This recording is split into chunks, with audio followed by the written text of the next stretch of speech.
எல்லா இடத்துலையும் வரவேற்பு. பொதுமக்கள் கிராமத்துக்குள்ள போகும்போது இந்த பிரச்சாரம் ஊருக்கு போகும்போது பொதுமக்கள் குடும்பத்தோட வெளில வந்து 7 மணி 8 மணிக்கு மேல மாலை அவ்வளவு லேட்டா இருந்தாலும் வெளில வந்து வரவேற்கிறாங்க. கிராமங்கள்ல பொதுமக்கள் குடும்பத்தோட வந்து வரவேற்கிறாங்க. திமுகவை சேர்ந்த நம்மளுடைய இயக்க தோழர்களும் வரவேற்கிறாங்க. கூட்டணி கட்சி சேர்ந்தவங்களும் கண்டிப்பா வந்து புன்னகையோட வந்து வரவேற்கிறாங்க. இன்னொரு விஷயம் என்ன தெரியுமா, அதிமுகவை சேர்ந்தவர்களும் வந்து வரவேற்கிறாங்க.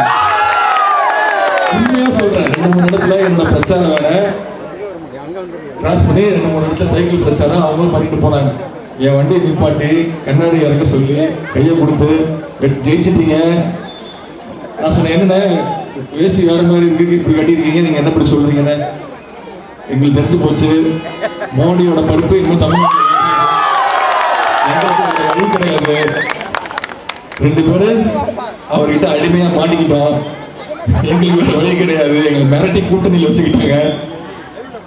அதனால உங்களுடைய வெற்றி உறுதி செய்யப்பட்டது. நாங்க ஏதோ சும்மா பேருக்கு ஓட்டு கேட்டு போயிட்டு இருக்கோம். மக்கள்கிட்டையும் போய் கேட்க முடியல, கனவுலாம் திட்டுறாங்க. மோடி பேரை சொன்னா அப்படி திட்டுறாங்க. கரெக்டா? கெட்ட கெட்ட வார்த்தையில திட்டுறாங்க, சொல்ல முடியாது மைக்கில். ஏன்னா அவ்வளவு எதிர்ப்பு. 5 வருஷமா உலகத்திலே எந்த பிரதமரும் இப்படி எதிர்க்க மாட்டாரு. நம்ம நாட்டுக்கு ஒரு பிரதமர் திரு மோடி இருக்காருல்ல, ஜெயிச்ச உடனே விமானத்தை பிடிச்சி ஒரு பொட்டியை தூக்கிட்டு கிளம்பிட்டாரு. 50 நாள் சுத்தி பார்த்துட்டு இப்ப வந்திருக்காரு. விமான செலவு மட்டும் 5000 கோடி ரூபாய் 5 வருஷத்துல. நமக்கு 15 லட்சம் ரூபாய் வங்கி கணக்குல போடுறேன்னு சொன்ன ஞாபகம் இருக்கா? உலகத்தில் இருக்கிற எல்லா கருப்பு பணத்தையும் எடுத்து வந்து ஒவ்வொருத்தருடைய வங்கி கணக்குலையும் 15 லட்சம் ரூபாய் போடுறேன். போட்டாரா? 10 காசு போட்டாரா? என்ன பண்ணாரு? மினிமம் பேலன்ஸ் சொல்லி நம்ம வங்கி கணக்கில் நம்ம வச்சிருந்தது சேர்ந்து ஓடி விட்டாரு. இதுதான் மோடி அரசோட சாதனை. அதே மாதிரி பண மதிப்பிழப்புன்னு சொல்லி 500 ரூபாய் மட்டும் 1000 ரூபாய் மட்டும் செல்லாது. ஞாபகம் இருக்கா? அதுக்கு என்ன காரணம் சொன்னாரு? புதிய இந்தியா பிறக்க போதுனாரு. பிறந்துச்சா? தீவிரவாதத்தை ஒழிச்சாரா? 40 நாள் ஒரு 2 மாசத்துக்கு முன்னாடி புல்வாமா பகுதியில் 44 சிஆர்பிஎஃப் வீரர்கள் துணை ராணுவத்தினர் ஒரே இடத்துல கொண்டாங்க. நாட்டு மக்களுக்கும் நாட்டுக்கும் பாதுகாப்பு கொடுக்கக்கூடிய துணை ராணுவத்தினருக்கே இந்த கதினா நம்ம நிலைமை என்ன? ரொம்ப மோசம். தூத்துக்குடியில உங்களுக்கு தெரியும், ஸ்டெர்லைட் போராட்டம் நடந்துச்சு. அத 100 நாள் நடந்த போராட்டத்தை எப்படி அடக்குறதுன்னு தெரியாம என்ன பண்ணாங்க? 13 பேரை பட்ட பகல்ல சுட்டு கொண்டாங்க. மறந்துடாதீங்க. அதுல ஒரு மாணவி அடக்கம். போராட்டம் பண்ண ஒரு மாணவி பேரு ஸ்னோலின் வாயிலே சுட்டாங்க. இதுக்கு தண்டனை கொடுக்குமா வேணாமா? தண்டனை கொடுக்க வேண்டிய நாள் ஏப்ரல் 18. ஜிஎஸ்டின்னு ஒரு வரியை கொண்டு வந்து எல்லா தொழில் வணிகர்களும் ரோட்டுக்கு வந்துட்டாங்க. வேலை வாய்ப்பு 2 கோடி பேருக்கு வேலை வாய்ப்பு தரனாரு. இந்த ஜிஎஸ்டியோட பாதிப்புனால இப்ப 10 கோடி பேர் வேலை வாய்ப்பு இல்லாம இருக்கான். 50 ஆண்டு இந்திய வரலாற்றிலேயே வேலை வாய்ப்பு இல்லாம இருக்கிறது இவ்வளவு மோசமான சதவீதம் இந்த திரு மோடி அவருடைய ஆட்சியில தான். இப்படிப்பட்ட இந்த மோடி ஆட்சியை வீட்டுக்கு அனுப்பணுமா வேணாமா? ஏப்ரல் 18 மோடிக்கு சொல்றோம். அதே மாதிரி ஏப்ரல் 18 இந்த ஓபிஎஸ்க்கும் இபிஎஸ்க்கும் வாஷ் அவுட். டயர் நக்கியா? யார் டயர் நக்கி? எங்க போனாலும் திரு அன்புமணி ராமதாஸ் அவர்கள் இப்படி மக்கள் நேர் விருப்பம் மாதிரி டயர் நக்கி. நான் சொல்லலைங்க, அது டயர் நக்கி நான் சொல்லவே இல்லை. அவர் சொன்னாரு. துணை முதல்வரை பார்த்து டயர் நக்கி ஓபிஎஸ் கூப்பிட்டாரு. முதலமைச்சரை பார்த்து ஒன்னும் தெரியாத மண்ணுன்னு கூப்பிட்டாரு. ஆளுநர் கிட்ட போய் புகார் கொடுத்தாரு. 28 அமைச்சர்கள் மேல 200 பக்கத்துக்கு ஊழல் புகார் கொடுத்தது திரு அன்புமணி ராமதாஸ் அவர்கள். இப்ப இவங்க எல்லாம் ஒன்னா சேர்ந்துக்கிட்டு கொஞ்சமாச்சு வெக்கா சூடு சொரண மானம் ரோஷம் ஏதாவது இருந்தா தானே? இல்ல 2 வருஷத்துக்கு முன்னாடி சொன்னாரு, மாற்றம் முன்னேற்றம். இப்போ ஏமாற்றம் தடுமாற்றம். சூட்கேஸ். எத்தனை சூட்கேஸ்? அதாவது இப்படி, அதாவது இவரு திரு எடப்பாடி பழனிசாமி இருக்காருல்ல, நம்ம முதலமைச்சர். அவர் எப்படி முதலமைச்சர் ஆனாலும் ஞாபகம் இருக்கா? மக்கள் முதலமைச்சரா தேர்ந்தெடுத்து அவர் அனுப்பிச்சு வச்சிங்களா? மக்கள் ஓட்டு போட்டது அந்த அம்மா ஜெயலலிதா அம்மாவுக்காக முதலமைச்சர் ஓட்டு போட்டாங்க. அந்த அம்மா இறந்ததுக்கு அப்புறம் சசிகலா அம்மாவோட காலை பிடிச்சிக்கிட்டு கூவத்தூர் நடந்த கூத்தெல்லாம் உங்களுக்கு தெரியும். ஒரு எம்எல்ஏ ஓடுற பஸ்ல இருந்து இறங்கி ஓடினாரு. ஒரு எம்எல்ஏ சௌரியடி குறிச்சு எஸ்கேப் ஆகி ஓடினாரு. இந்த கூத்துல இவர் என்ன பண்ணாரு? 10 மாசம் குழந்தை மாதிரி தவழ்ந்து தரையா போய் சசிகலாவோட காலை கட்டி பிடிச்சிக்கிட்டு சசிகலாமா மட்டும் தடுக்கலைன்னா டேபிளுக்கு உள்ள இந்த பக்கம் போய் அந்த பக்கம் வெளில வந்துருப்பாங்க. அப்படிப்பட்ட முதலமைச்சர் நமக்கு.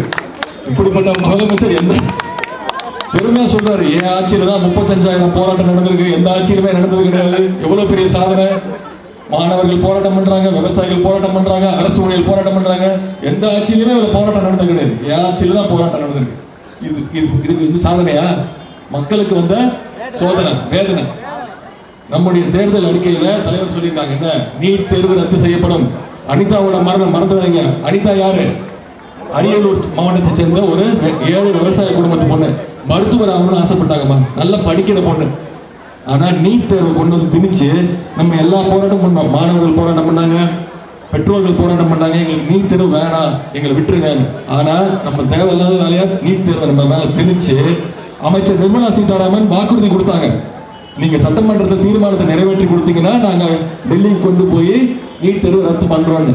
சட்டமன்றத்தில் தீர்மானத்தை நிறைவேற்றி அனுப்பிச்சு வச்சோம். ஆனா இப்ப அந்த தீர்மானம் எங்க தெரியுமா இருக்கு? மோடியோட வீட்டு குப்பை தொட்டில இருக்கு. நீட் தேர்வை கொண்டு வந்து திணிச்சு அனிதா அவர்கள் இறக்கிறதுக்கு காரணம் இந்த நீட் தேர்வு. இன்னொரு அனிதா வரணுமா நம்ம ஊர்ல? வரக்கூடாது. தலைவர் அறிவிச்சிட்டாங்க, ஆட்சி அமைஞ்சவுடன் முதல் கையெழுத்து நீட் தேர்வு ரத்து. அதே மாதிரி கல்வி கடன் ரத்து, விவசாய கடன் ரத்து, மாணவர்களுக்கு இலவச ரயில் பாஸ், ரேஷன் விநியோகம் சீரமைக்கப்படும். கேஸ் விலை தாய்மார்களே நீங்க சொல்லுங்க, 5 வருஷத்துக்கு முன்னாடி கேஸ் சிலிண்டர் விலை எவ்வளவு? தாய்மார்கள் நீங்க சொல்லுங்க. 400 ரூபாய். இப்போ எவ்வளவுமா? 900.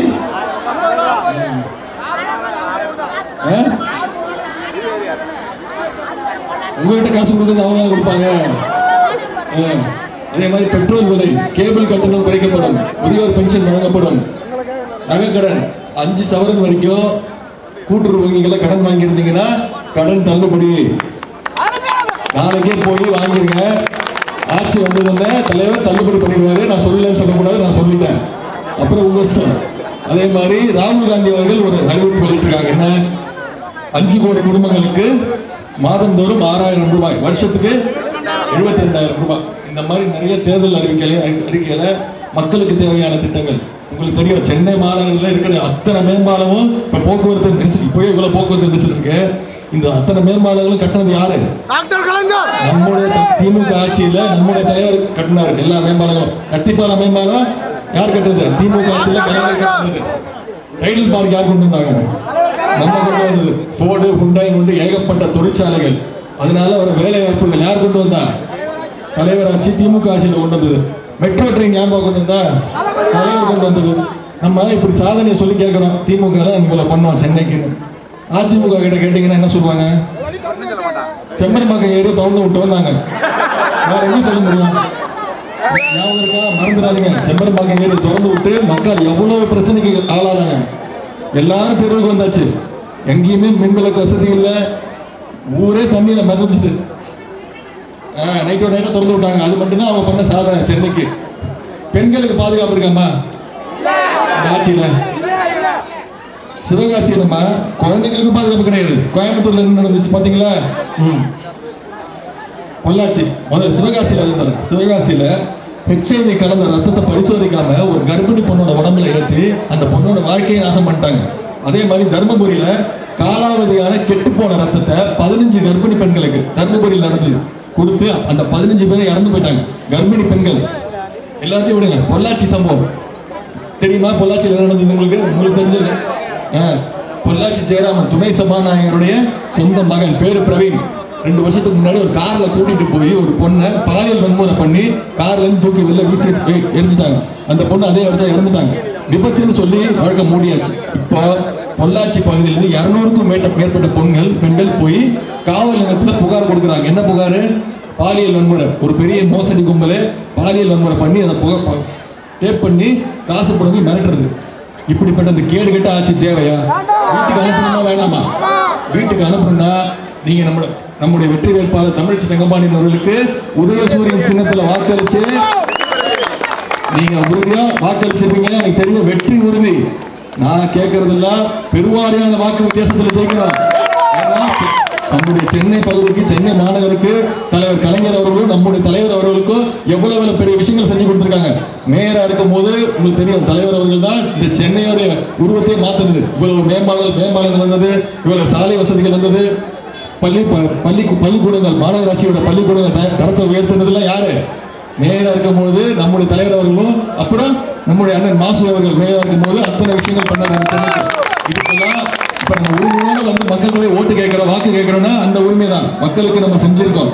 அதனால வாக்காளர் பெருமக்களே, இன்னொன்று கேட்கிறேன், நடக்கிறது அம்மா ஆட்சின்னு சொல்றாங்கல்ல, அம்மா வழியில வந்த ஆட்சின்னு. அந்த அம்மா எப்படி இறந்தாங்கன்னு யாருக்கா தெரியுமா? யாருக்குமே தெரியாது. அந்த அம்மாவுக்கு என்ன பிரச்சனை, ஏன் இறந்தாங்க, என்ன மருத்துவம் பார்க்கப்பட்டது, என்ன மருந்து சாப்பிட்டாங்க, ஏதாவது ஒரு விளக்கம் கொடுத்தாங்களா? இறக்கும் போது முதலமைச்சர் தானே கொடுக்கணுமா இல்லையா? அந்த அம்மாவை அடைச்சி வச்சு 80 நாள் அடைச்சி வச்சு யாரையுமே பார்க்க விடாம பண்ணி, ஒரு நாள் அம்மா இட்லி சாப்பிட்டாங்கன்னு சொன்னாங்க, இன்னொரு நாள் அம்மா இட்லிக்கு சட்னி தொட்டு சாப்பிட்டாங்கன்னு சொன்னாங்க. அப்போலோ ஹாஸ்பிட்டல்ல பில்லு போட்டாங்க, எவ்வளவு தெரியுமா? 1.5 கோடி 2 இட்லி. அப்புறம் ஒரு நாள் அம்மா திடீர்னு இறந்து போயிட்டாங்கன்னாங்க. அம்மாவோட மரணத்துல மர்மம் இருக்குன்னு சொன்ன ஆள் யார் தெரியுமா? துணை முதல்வராக இருக்கிற திரு ஓ பன்னீர்செல்வம் அவர்கள். அப்போ அவர் முதலமைச்சராக இருந்தார், வாயை திறக்கல. சசிகலா வந்து பதவியை புடுங்கின உடனே நேரா பீச்சில் போய் சமாதியில உட்கார்ந்து தர்ம யுத்தம் நடத்தினாங்க. அவருக்கா தர்ம யுத்தத்தை நடத்திட்டு வெளில வந்து அம்மாவோட மரணத்துல மர்மம் இருக்கு, விசாரணை கமிஷன் அமைக்கணும்னு சொன்னது அவரு. இப்போ விசாரணை கமிஷன் அமைச்சு விசாரணை கூப்பிடுறாங்க, போக மாட்டேங்கிறாரு. 6 வாட்டி கூப்பிட்டுருக்காங்க, சம்மன் அமைச்சிருக்காங்க, போக மாட்டேங்கிறாரு. ஏன்? அவரும் அதில் உடந்தை. சரிம்மா இருமா, பேசிட்டு போயிடுறேன், அப்புறம் வச்சுக்கோங்க.